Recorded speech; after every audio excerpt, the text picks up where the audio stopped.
Welcome in, everybody, to Fantasy Pros. This is the Fantasy Football Podcast. It's me, Joey P, Joe Pizzapia. That is Dan Harris and Kyle Yates.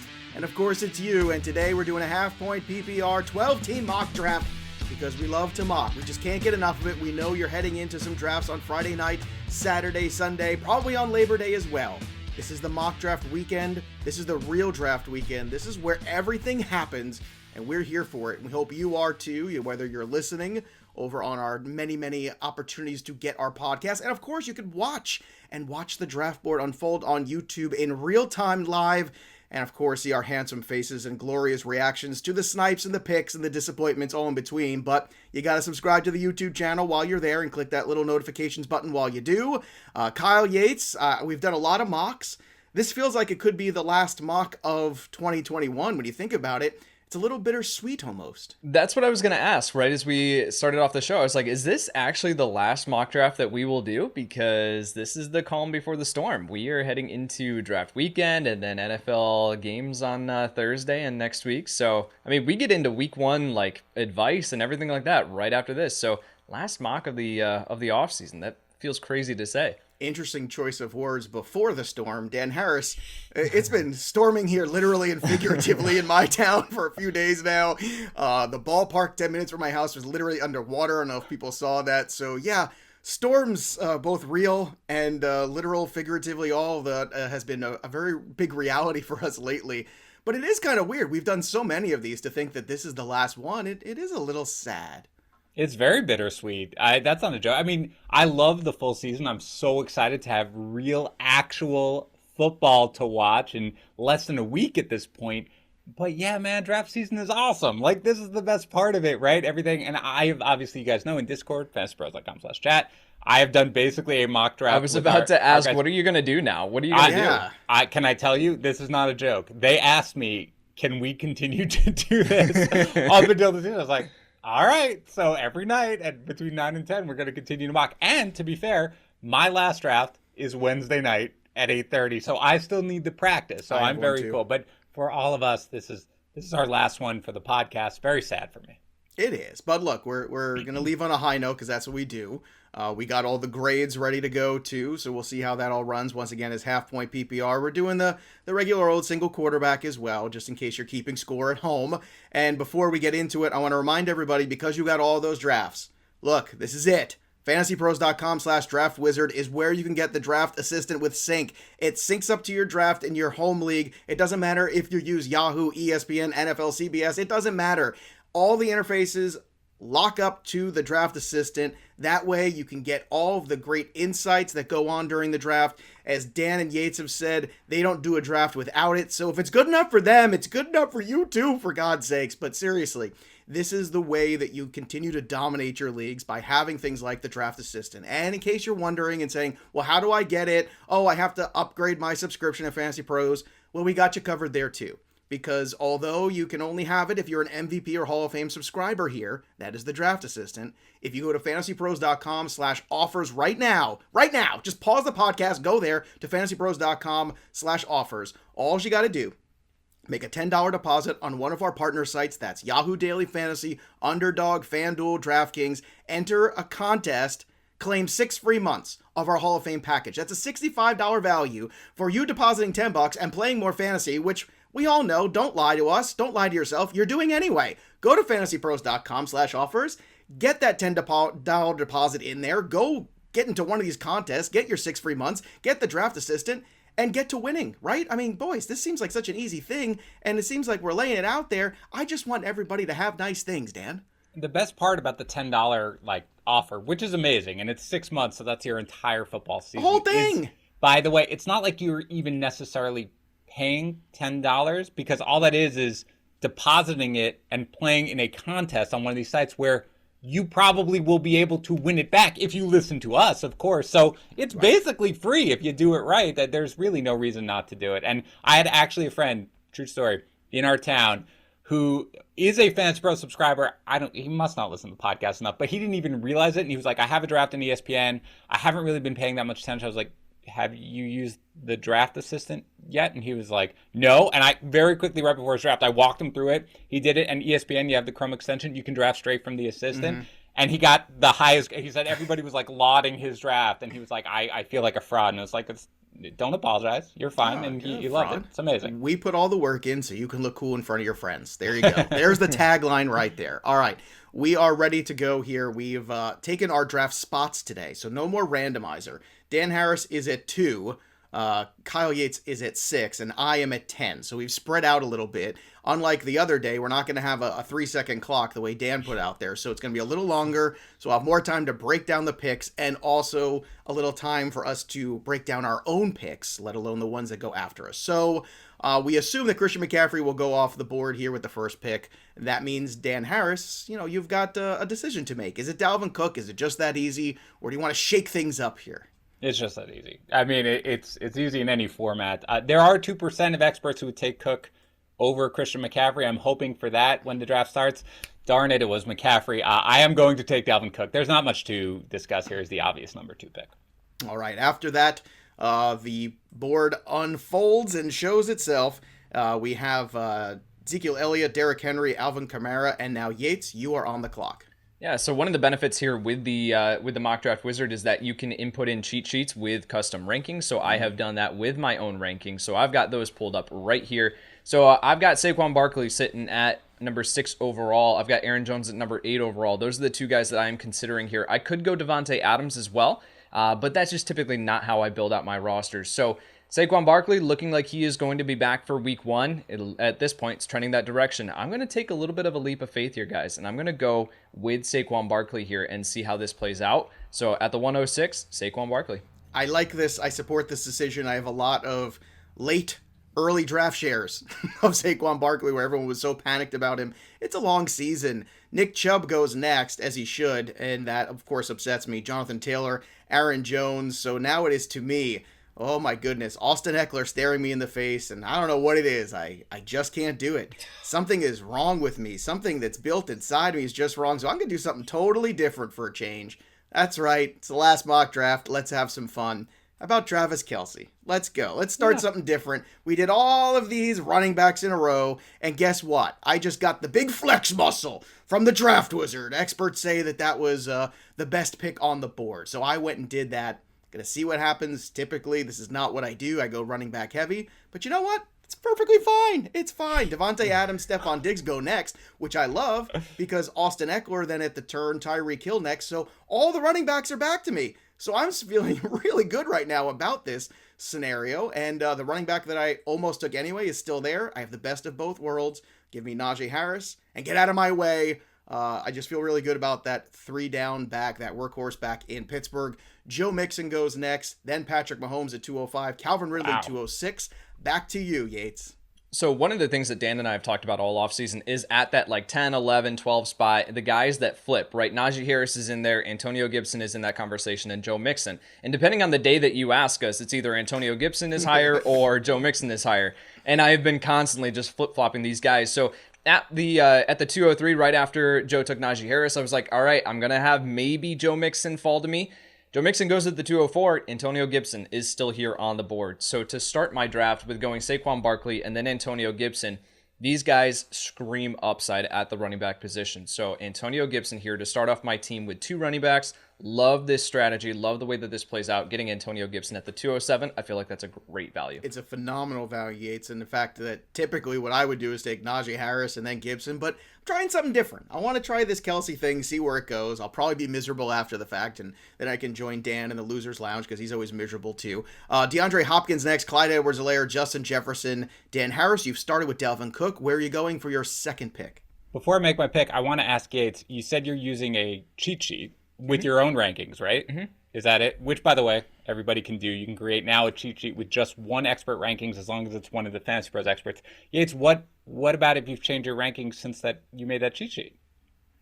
I have the expert sync turned on, Dan. You do? What does that do again? Oh, that automatically updates the cheat sheet. It is my favorite thing because I also have a cheat sheet with my rankings. And before we I even knew about that, I would always make sure I updated my rankings and updated my cheat sheet. When you have the expert sync, whenever we update our rankings, it updates too. You guys, you must know where I'm going at this number 2 pick, right? Please tell me. No, it's Darren Waller, right? This is the correct answer. It is Darren Waller. I have mentioned it before. Yates, when you were up at the 6th pick, there were 2 guys for me ahead on my board of Darren Waller. It was Antonio Gibson, who you selected, and it was DeAndre Hopkins, which Team 5 selected. After that, I just kind of hoped that he was going to slip, and he did. Again, this is what is almost always going to happen here. I think when you get close to turn at the 1 or 2 pick, Waller is going to be available because ADP and expert consensus ranking have him right at that turn. So if you're there, I have zero problems with taking him. Next highest on my board, again, I could go running back here, and I'm a little torn on it. This is interesting. I might talk this out right now as we think about. You can think about it, and I'll recap the next 2 picks. Yeah, go ahead. I'm sorry. How's that? I'll filibuster for you. DK Metcalf goes to close out the second round. Then Chris Carson. So Carson, McCaffrey, Metcalf on one team. Now it's back to Dan Harris for the second pick in the third round. All right. Again, when you open up at the turn, at the very least with McCaffrey, we always talk about the fact that you can go tight end and then wide receiver. And I like that, even though I'm not technically at the exact turn, I'm still going to go that route. Dalvin Cook, Darren Waller, and for my next pick, I'm going to take A.J. Brown, one of my favorite personal players anyway, but also a very clear wide receiver 1. I like this. You got an RB1, Yep. a tight end 1, a wide receiver 1.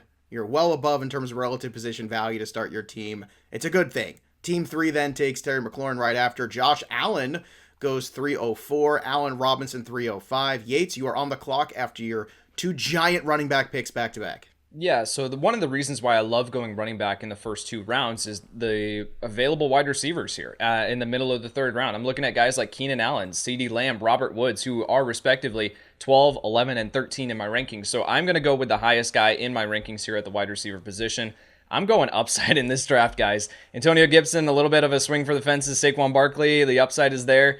CeeDee Lamb here. Let's go. There is the potential that he is a top 5 receiver when we look back at this season. So I am just swinging for the fences here. I'm going CeeDee Lamb. That was the right pick, by the way. Can I ask something? Did you consider at all, because you didn't mention him, at all Kittle there?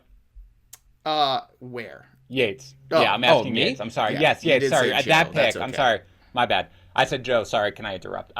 Can you, did you consider Kittle whatsoever there, or is this not where you're going with that tight end? That's typical. I mean, that's fine value for Kittle. I have no issue with taking him there. That's just not personally how I like to build my teams. So, and again, we've talked about it with the guys that I prefer at the tight end position later on. So, I'll take the stud wide receiver, a top 12 wide receiver in my rankings there versus George Kittle at that point. I will say this is fun. Joe has Kelsey. I have Darren Waller. Yates is going to have Johnny Smith in about 3 rounds. So it's going to be amazing. We're all going to get our guys. Go ahead, Joe. Well, I'm already regretting this because I was hoping CeeDee Lamb would make it back to me. He did not. So I'm just going to play it safe here. I'm at a point now with running backs, and you saw it in that draft I did the other day we talked about, that just not a fan of how things are right now, what they look like. So I'm going to go ahead and take the last guy that I feel safe about, and that's David Montgomery. I feel safe with him. The wide receivers I have all very close, so it doesn't make a difference who makes it back to me. Keenan Allen goes after that. Josh Jacobs, Mike Evans, Gus Edwards. Guess what? The guy that I was hoping maybe might make it back to me is still around anyway, so I'll go ahead and take Robert Woods anyway.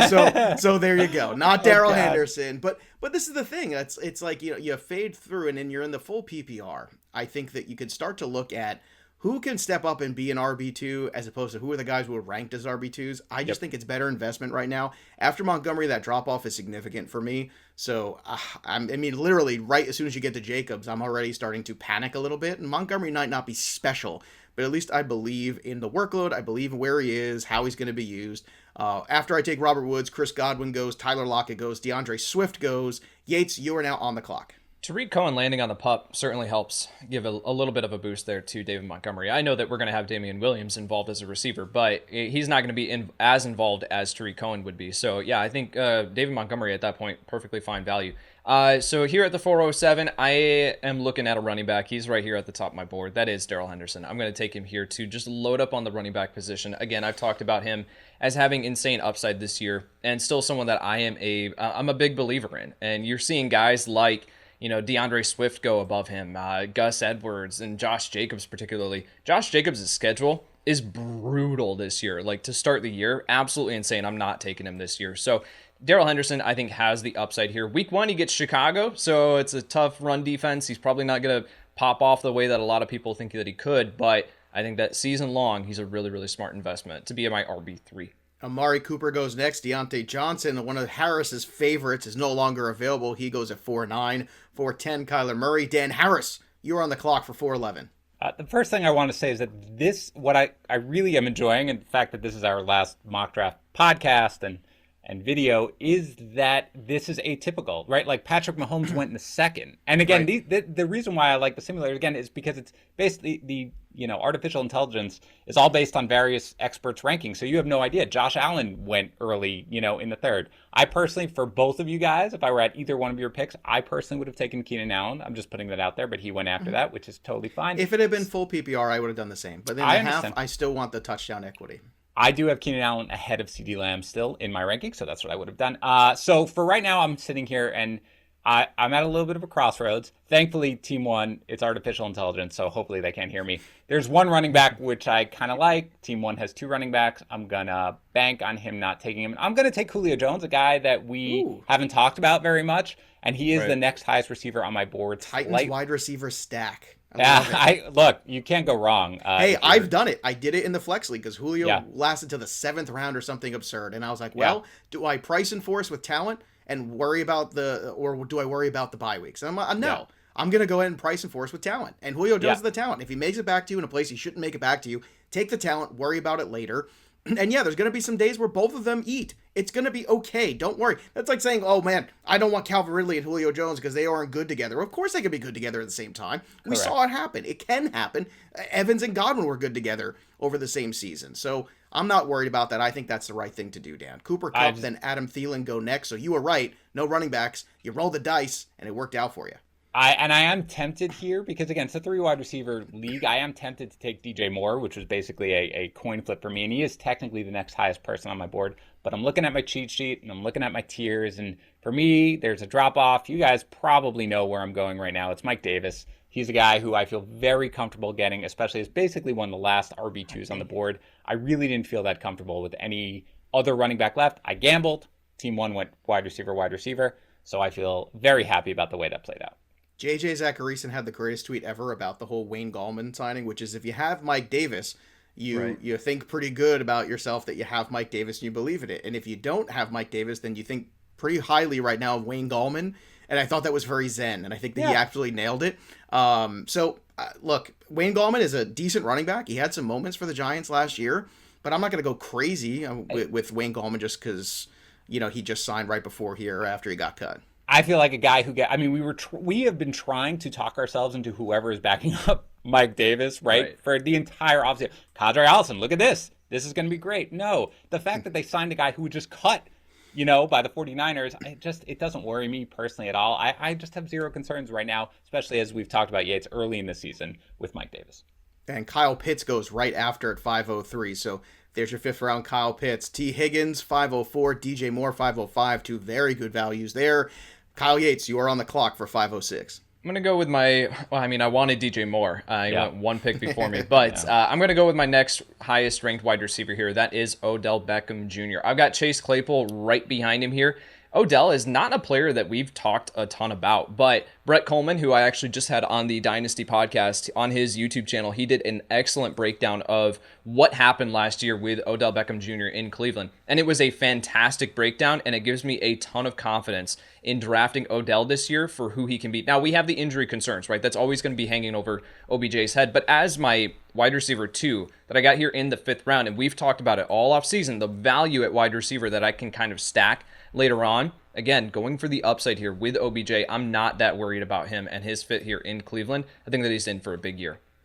All right, after Odell goes, Brandon Ayuk, Jamar Chase, Robbie Anderson. Anderson was a guy I was looking at. Now, this is tough because this is that next rung of wide receivers. And because I have Kelsey, I think I'm going to do something a little different here because he is such a big separator at that tight end position. I'm going to look for another separator instead at a different position, and it's quarterback. And Lamar Jackson is the last of those big-time quarterbacks on the board that's not dealing with an injury, at least like Dak is. And I love Dak Prescott too, so kind of rolling the dice here, seeing how it goes. But I'm going to go ahead and take Lamar Jackson here, the only quarterback that we've ever had to rush for back-to-back 1,000-yard seasons. Yeah, I like that. Feels good, especially in half PPR. Again, if I was in full, I'd probably go with the wide receiver and wait on quarterback.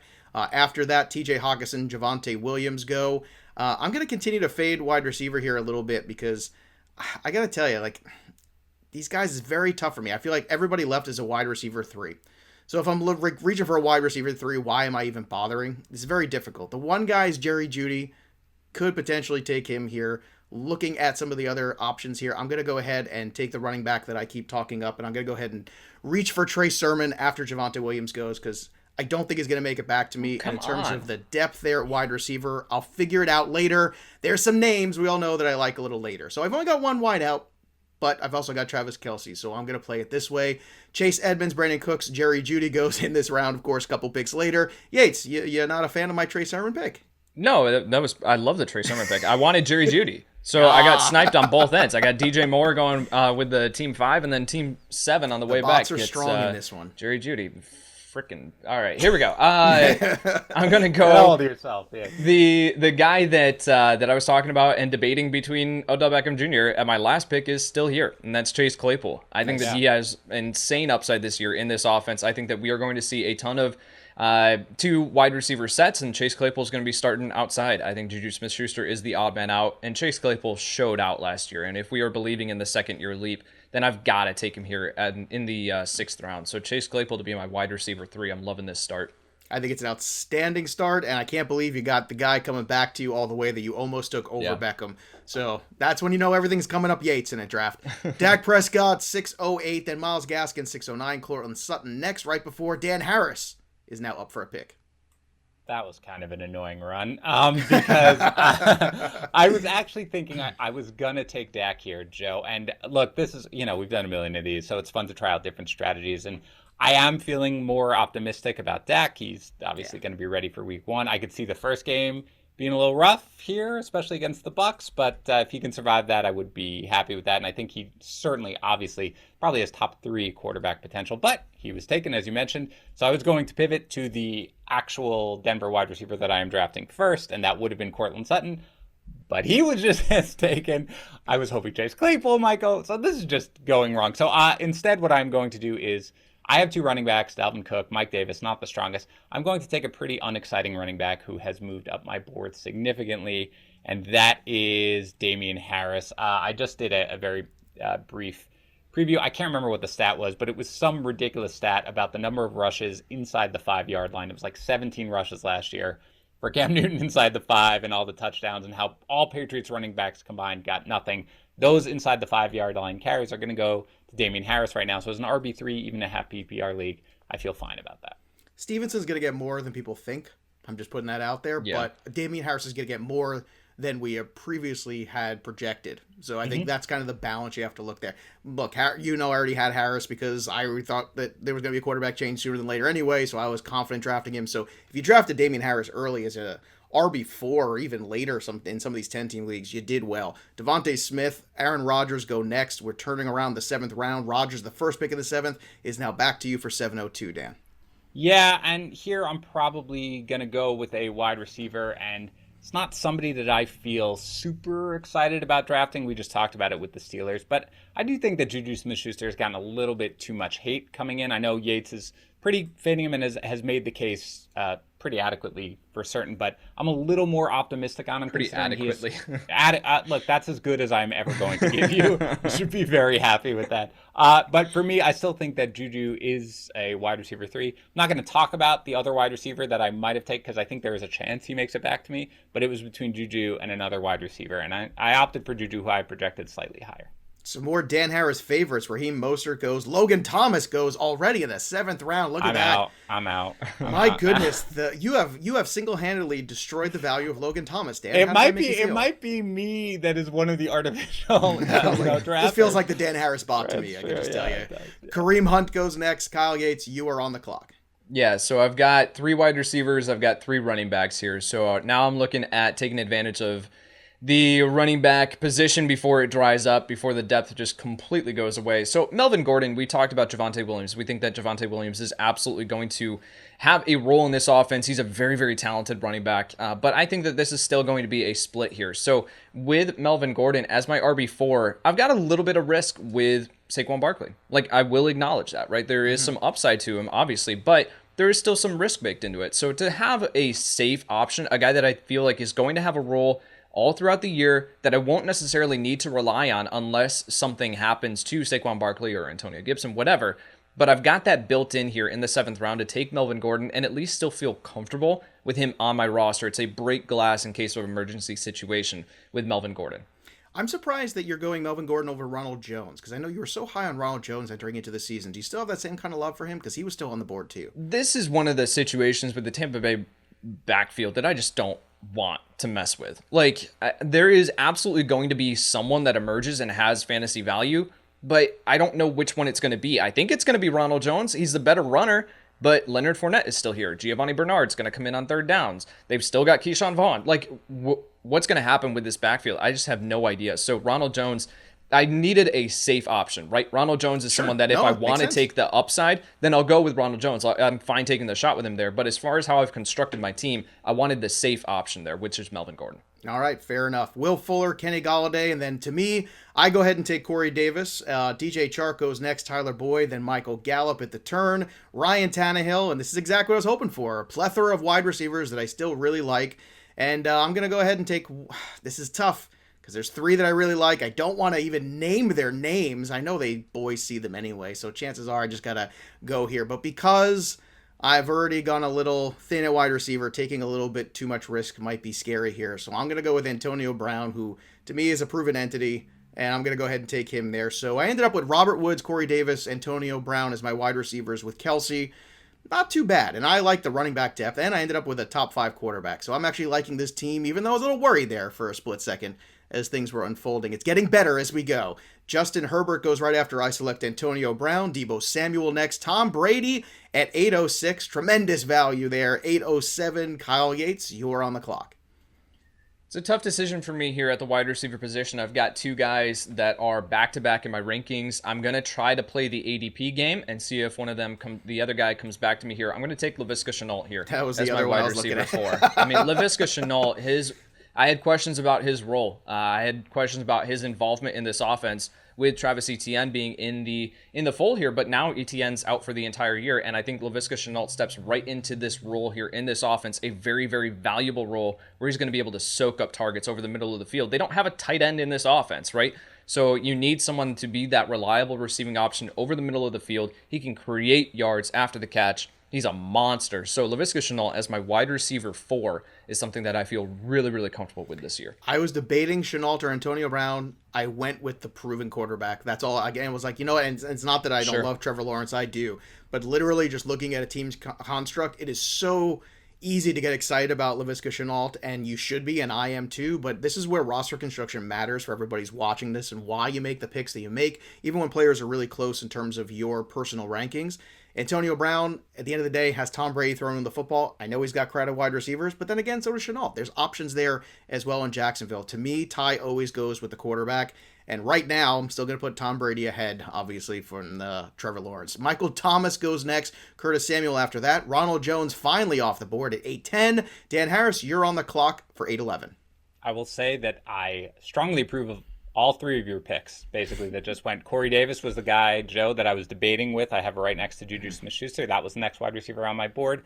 Certainly was hoping either Antonio Brown or Laviska Shenault. So it's good that you played, not worrying about the ADP game. I'm going to go with guys not technically the highest on my board, but I want to have this guy on my team. We talked about it yesterday. Slight there reach. You go. Slight reach, fine. And to be it's fair, not a reach. It is not a reach. I don't care what they tell you. I do think that there is something that, again, I considered, and I probably could have gotten away with it, but we've done so many mock drafts, and there have been times where I've been like, logically speaking, this person should take this, and they don't. The team number 1 already had 4 wide receivers. So there was a pretty good chance he wasn't going to take another one at these next 2 picks. I figured he would go running back. He did go running back. So I could have probably waited. I assume he wouldn't have altered this strategy if Waddle was there. But I do like getting that. So now I'm looking, and look, I have a couple of wide receivers that I'm eyeing right now, but I'm also realizing I'm probably a little higher on some of these wide receivers than probably ADP. My guess is some of them will make it back to me. I have the 3 running backs. It's not the strongest group after Dalvin Cook, Mike Davis, and Damian Harris. So I am looking at a couple of guys. The next highest guy on my board is Michael Carter, and I think that is who I'm going to take. And really part of the reason is, again, Yates, this is a philosophy that you have mentioned, which I like, which is we know pretty much that Mike Davis, as long as he's healthy, is going to provide value early in the year. So when you're going with the backups, it's okay to take guys who probably won't provide a ton of value early in the year. By the end of the year, I do expect Michael Carter to separate himself from the Jets' three-headed running attack and have value then. So Carter's going to be my RB4 here. And I feel pretty comfortable with it, especially considering that I have Mike Davis.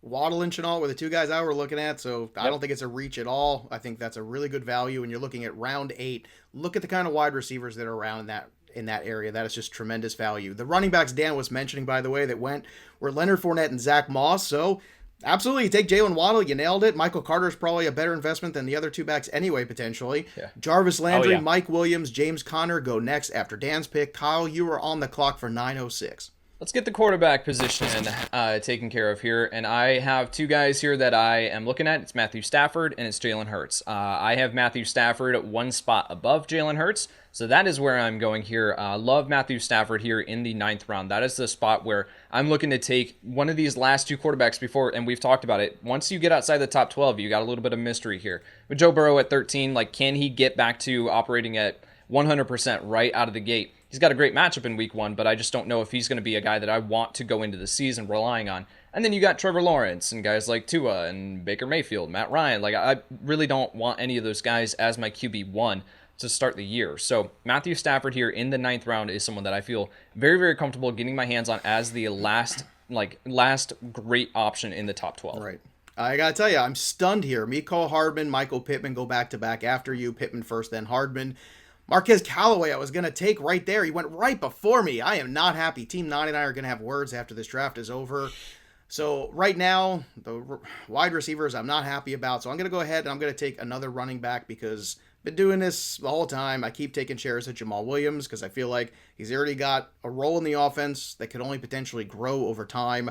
I want a little bit more depth here at the running back position because you can never have enough. So he's my RB4. It's exactly the kind of guy I want. And oh boy, am I glad I did that when I did, because after that, we got 4 straight running backs going in a row. A.J. Dillon, David Johnson, Kenyon Drake, and Devin Singletary. Back to me. Well, I'm glad I didn't go and take a wide receiver because now I'm just going to go ahead and take one. I'm going to take Marvin Jones. I think he's safe. I do like the quarterback, Trevor Lawrence. No knocking Trevor Lawrence. So if it's not Chenault, maybe I get some Marvin Jones games in there as my wide receiver 4. I can live with it. I'd rather have Callaway, but again, it was not meant to be. Sony Michel, Nyheim Hines, and what's clearly shaping up from 9-10 right now at the turn.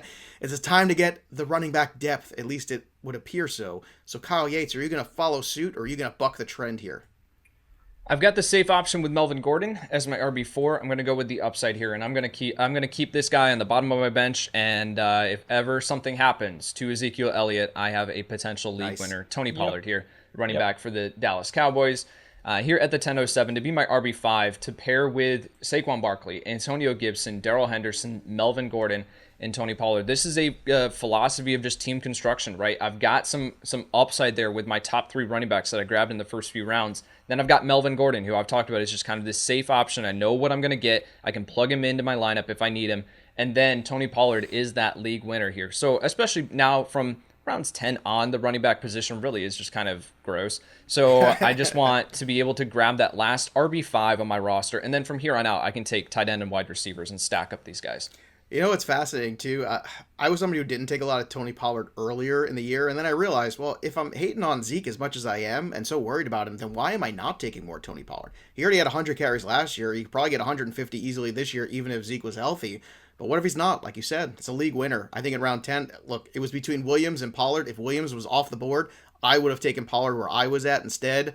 You're right. League winner potential here in round 10. Yeah, you have to have an injury for it to happen, but you got a running back, 6th year in the league. Remember when Le'Veon Bell used to be good and Todd Gurley used to be good? Sometimes the drop-off is precipitous. Elijah Moore goes next. Gabriel Davis. Look at that. Look at the rising star of Gabriel Davis. I'm so mad about this, too. Philip Lindsay goes next. So Dan Harris, 10-11. I will say, first of all, that I thought you both, again, nailed your picks. I'm not just being nice. Joe, I was debating Michael Carter versus Jamal Williams. I think Williams is a fantastic value there. He is going to contribute more than people think. Agreed. Marvin Jones is somebody who's just incredibly steady. Absolutely. And then Yates, this is what you do. With your running back position when you're drafting late, you go for the absolute upside. So Great picks by you guys. I went with Jalen Hurts. Now, this is something where, again, Yates, you talked about, there were two guys left. Jalen Hurts for me and Matthew Stafford before we hit the what I call the Joe Burrow line. Everybody had a starting quarterback, including Team 1 with Aaron Rodgers. He probably wasn't going to take Jalen Hurts. But I've seen the backup quarterback randomly taken too many times, and I didn't want to risk it. So I took Jalen Hurts.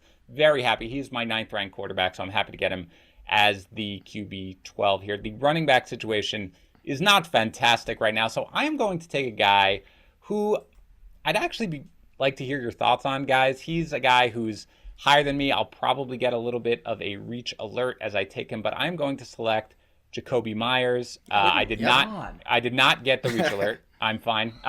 So Jacoby Myers is a guy who, Yates, we were talking about it yesterday. It was like our big let's go through all of our projections and our rankings, and I updated it last night.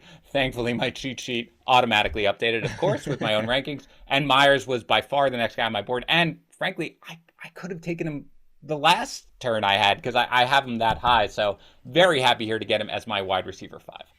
Yeah, he was in my queue, so I can tell you that. I was ready to pull the trigger on that if he made it back to me. I lost Gabriel Davis already, Jacoby Myers off the board. Yates, I'm also a little unsettled because Dan's being so nice to us, so either he's really tired. You're having very good drafts. I'm also exhausted, so the insults that usually fly. I think you're just really tired. It's Friday. He's had a long week. So after Hurts, Brian Edwards goes, Mike Gesicki, then Dan took Myers, 1102, Tyrell Williams, 1103, Ramondre Stevenson, who I've been seeing fly up draft boards too lately. Look, in half and even standard leagues, Ramondre Stevenson is going to have touchdown equity. He might have 8 carries in a game, but if one of them's a touchdown, well, that's going to be useful. Tyler Higby next, so that makes Yates upset. So I can only assume there's only one pivot yet for him, or it's basically Jonnu Smith now. This is ridiculous. So in the past round, I had Darnell Mooney queued up, I had Gabriel Davis queued up, I had Brian Edwards queued up, and then Jacoby Myers. So this is my nightmare. Damian Harris. So I'm not getting sniped again. I'm not doing this. I'll take Jonnu Smith here in the 11th round to fill out the tight end spot on my roster. Look, man, and this is why you use the Draft Wizard, because it's not just like some random ADP generator thing. Like, this is tough. Like, we're all struggling. You see us getting mad when the bots snipe us and stuff, and you see guys going, I wouldn't say reached for, but you see guys going that this is going to happen in your real drafts. You're going to have people who are going to go ahead and love a player and take him around early, and it's going to frustrate you because you think you get a value. Henry Ruggs goes after Jonnu Smith. Robert Tonyan, Chuba Hubbard, another guy starting to fly up draft boards. Very interesting after he has a pretty good offseason. So, oh my goodness. Looking at the wide receiving core here, trying to figure out where I can build a little bit of depth. There's 2 guys that I like. I'm going to take the safe one first and have a little fun with the next one, but there's one safe one too. And yeah, he's not going to be mind-blowing, but I think Russell Gage is still going to be good enough. So I'm looking for just a wide receiver that I can plug in there on matchups if I have injuries. Latavius Murray, Gio Bernard, Marquise Brown, Devontae Parker go next. This is perfect. This is exactly what I wanted because now I'm going to take Rondale Moore after. So I took the safe wide receiver. I took the upside wide receiver. That was the plan. Also had my eye on Jalen Reagor, who's looked a little bit better this year, so I'm wondering if the second year is indeed the charm for him. He's a guy that I wanted nothing to do with at the beginning of the year, starting to change my tune, and that's what everybody has to do. No matter how much you research, you have to be willing sometimes to make adjustments in your brain. James White, Rashad Penny, J.D. McKissick, so the little pass-catching running back run. Yates, back to you at 1207. You're going to see this in the smarter leagues that you guys are doing where we see Trey Lance go higher and higher. So here in the 12th round, I want to take him here. I think I can wait a little bit as far as like the consensus ADP and ECR and stuff like that. I think I can wait and get him around later, but I want to illustrate where he is actually going to go in some of these smarter leagues here this weekend for you guys. So Trey Lance here, just stacked with Matthew Stafford. I've seen a lot of people that have tagged us in their draft results and stuff like that. They've done this exact thing, which has been awesome to see, where they've taken one of these lower tier guys at the QB1 position, and then they've doubled back, and they've got Trey Lance on their bench. This Trey Lance, league winner this year once he becomes a starting quarterback, which I think is going to be sooner than later. So Trey Lance, 1207. I'll take him here as my QB2. And you're seeing 2 strategies here unfold where I take a quarterback in the top 5, and that's a guy like Lamar Jackson, who I think is a weekly game changer, and then Yates going the other way, taking the safe quarterback lower down on the chart, but also taking the upside of a rookie. Those are 2 very good strategies this year. Don't discount either of them and employ them basically however the draft board unfolds itself to you, because all you can do is be prepared and flexible. You can have a plan, but then, just like the bots happen, and then they punch you in the mouth.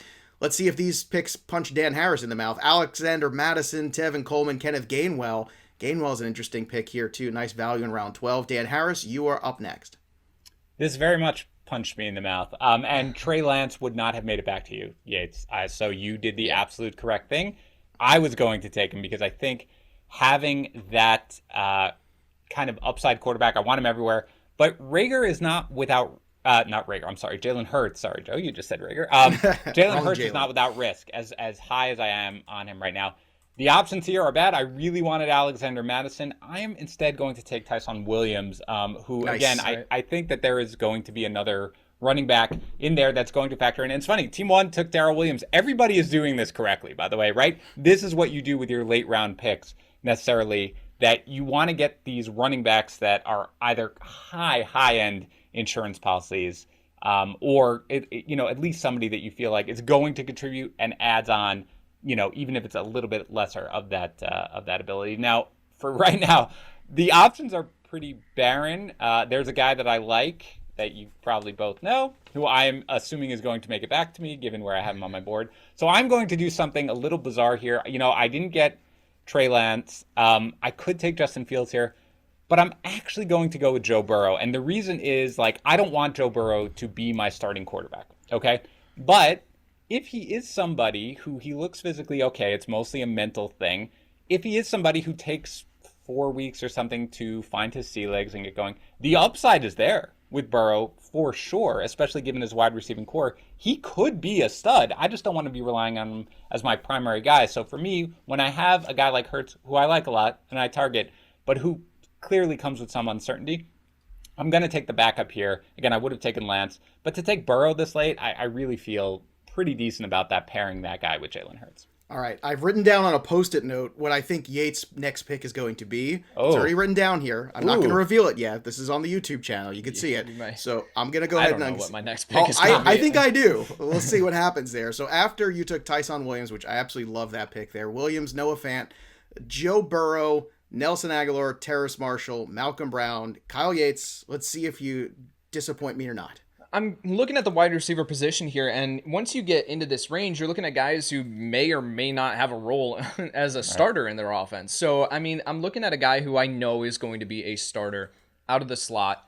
I'm going to go Jamison Crowder here. This might be a little bit of a reach, but as my wide receiver 5, he's one of these guys that I know what I'm going to get. I think that we could see him phase out of the offense as it goes on, and we see Elijah Moore step in. So I think Jamison Crowder, though, I know the role that he's going to have, and that's kind of what I want here to start the season. So Jamison Crowder, not a pick that I'm super crazy about, but as my wide receiver 5. Can I guess who was on your Post-it note, Joe? Sure, let's see if you can guess. I could be wrong. I was going to guess Amon-Ra St. Brown. No, it is. I don't know if you can see it. Tony Jones Jr. Tony Jones. Yates. How can I've already got 5 running backs.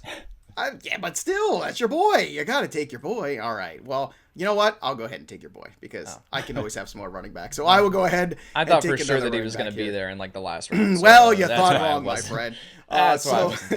Amon-Ra St. Brown, after Crowder, you got Matt Ryan, Salvin Ahmed, Amon-Ra St. Brown. I took Tony Jones Jr., Carlos Hyde, Trevor Lawrence, Damian Williams, Tua goes. And you know what? I'm going to take another quarterback for fun, too, because I don't like what's left here on the board. So I'm going to take Justin Fields. That's right. Let's go with some upside, have some fun. Let's see what happens there. Let's see if Andy Dalton can make it out alive of week 1 with that offensive line and Aaron Donald breathing down his throat. Taysom Hill goes next.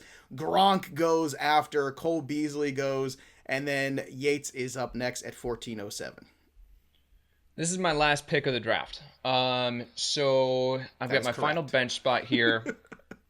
Tony Jones Jr. was going to be the guy that I would consider here at this spot. Thought he would make it back to me. He did not. I'm going to take another shot on a running back here who was just signed to his team. This is going to just tank my grade because he's not even ranked highly in ECR or whatever. But I don't care. I really like this strategy here, and I wanted to talk about it and get your guys' opinion too. Wayne Gallman. I'm going to take him here at the 1407 because with Mike Davis, we talked about, that's what I've talked about all offseason, that I think he's going to come out of the gates on fire because, where else is the ball going to go? Kadra Allison, Dan, I went back and looked at my projections. I had Kadra Allison projected for 2.9 yards per carry. It was not going to be good for this running back stepping into a large role, but that was what I had to do because you can't give Mike Davis 300 carries on the season. It's not going to last. So I think their plan here is to keep Mike Davis a little bit fresh. Now, I'm still fine taking Mike Davis where he's going in drafts. Totally fine with that. But I think that Wayne Gallman is going to be involved in this offense here.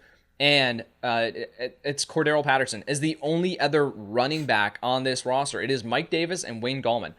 You're not going to find a potential starting running back in this range of your draft here outside of like Wayne Gallman. It's just not there. So I think that if you are drafting this weekend and you have at least a little bit deeper of a draft, if you're drafting 16 rounds or whatever, I still think that you can draft Wayne Gallman in the 16th round. But I wanted to take him here as my last pick to be able to illustrate and get your guys' thoughts on taking the shot on Gallman.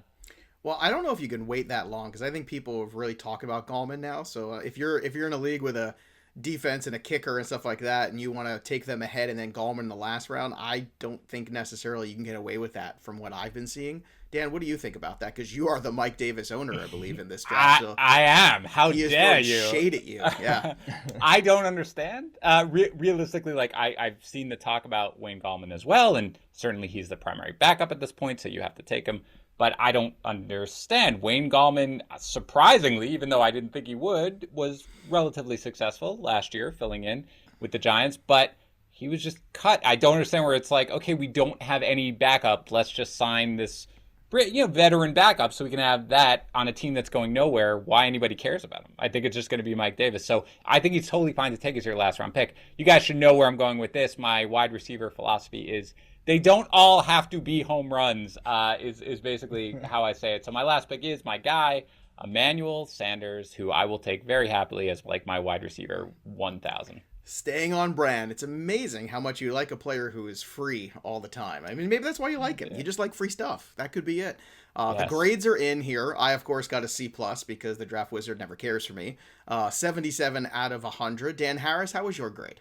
I got a B+ in the Yater's Gonna Yate draft, 89 out of 100. I didn't even see that was the name of the draft. Yeah, of course it was. Either. I had no idea.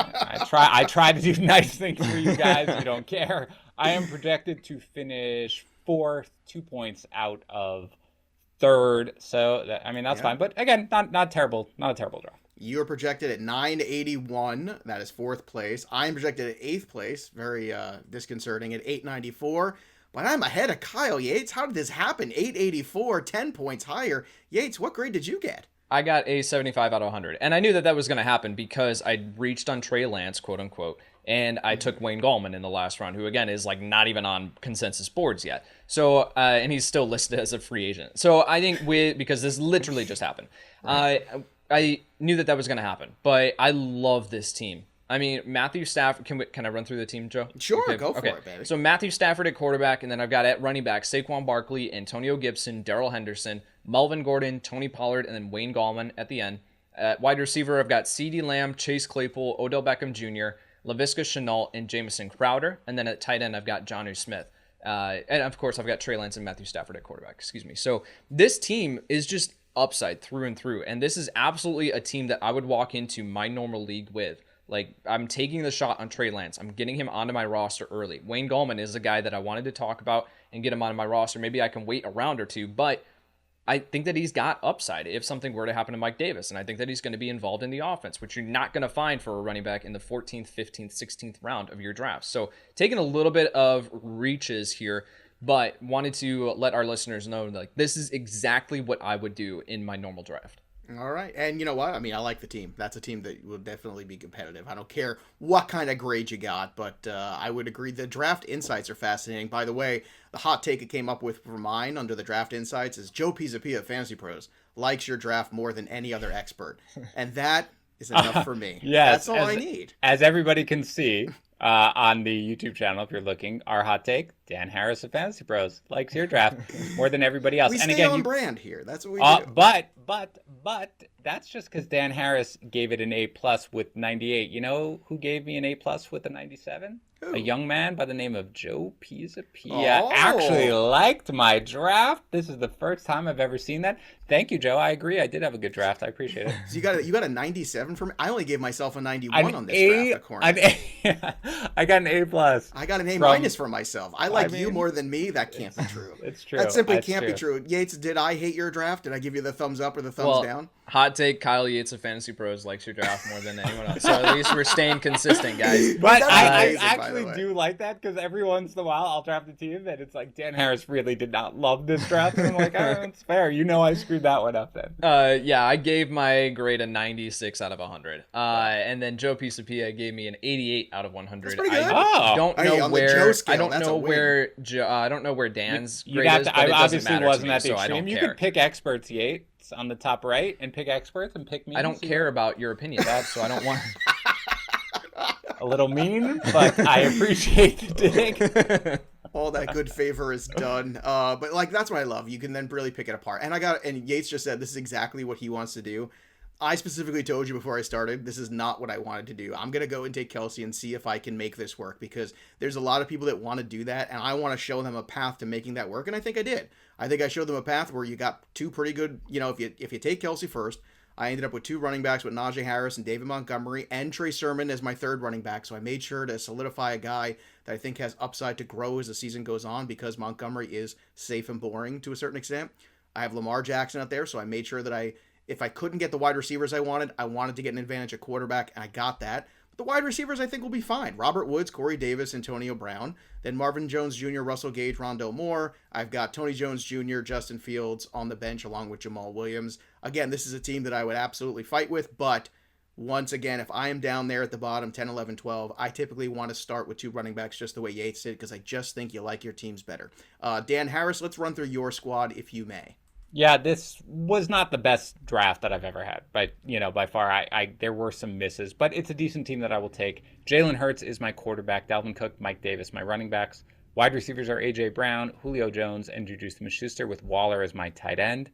My flex right now is Damian Harris, and my bench is Michael Carter, Jalen Waddle, Jacoby Myers, Tyson Williams, Emanuel Sanders, and Joe Burrow. So it's not a terrible team, and again, when you draft from an earlier spot, it's difficult to screw it up too bad. I made some missteps for sure, but overall this is a perfectly fine team, and I'm willing to take it into battle. But also a very challenging draft. I mean, guys, we sit here all the time, we talk about it. Like, you can run all the mocks and all the simulators and some other places. It's not the same as the Draft Wizard. It's just not. The challenge isn't there.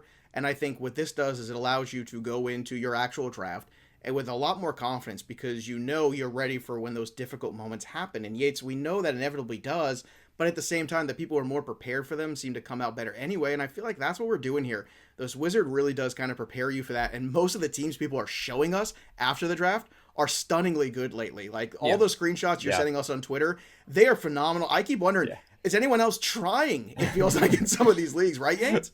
Yeah, I mean, it's so much fun this time of year to see, like, people have been listening, right? Like, it's been a rough month for us, right? And, we've just been cranking out content, doing our best with tags in the hospital. But to be able to see, like, people are still listening to us, people are taking our advice, what we're saying actually is mattering and making a difference. Like, it's good to see that. So please keep the posts, the screenshots coming of your teams. Let us know how your draft did. We love hearing that stuff. I had an old teacher who used to say, the proof of the pudding is in the tasting. And you know what, man? When you go in there and you work and you come out and you look at that draft and you say, look at that grade I just got when I put it back into the projections. And there you go. I mean, the work pays off. And again, if you are going into any draft this weekend, please go get that draft assistant with Sync. You can do it by using fantasypros.com/draftwizard. And we talked about it. It syncs up to Yahoo, ESPN, NFL, CBS. All those interfaces will work with the draft assistant. We talked about the cheat sheet creator. We touched on that in today's show. We're going to try to give you all the tools you can possibly need to be successful. So there's no excuses for coming away without a great foundation from the draft. And if you want, again, to get that draft assistant, we're giving you an easy way to do it, because you can only get it with an MVP Hall of Fame subscribers. Those are the two levels we can get it, right? So go to fantasypros.com/offers. Again, that's fantasypros.com/offers. You make a $10 deposit on one of our partner sites, Yahoo Daily Fantasy, Underdog, FanDuel, or DraftKings. Enter a contest, claim 6 free months of a Hall of Fame package. That's a $65 value. And as Dan pointed out, if you turn that $10 into $100 by playing daily fantasy or something, well, guess what? You got the best of everything. So please go take care of your drafts. Help us help you. That's my Jerry Maguire plea for you. This has been a great mock draft season, boys. I've had so much fun doing these shows. even the 30-second clock one we did with Azer the other day, which was absolute madness. So much fun. But I feel like this is it, right? We've done it. We've put it aside. I don't know about you. I am ready for real football to start big time next week.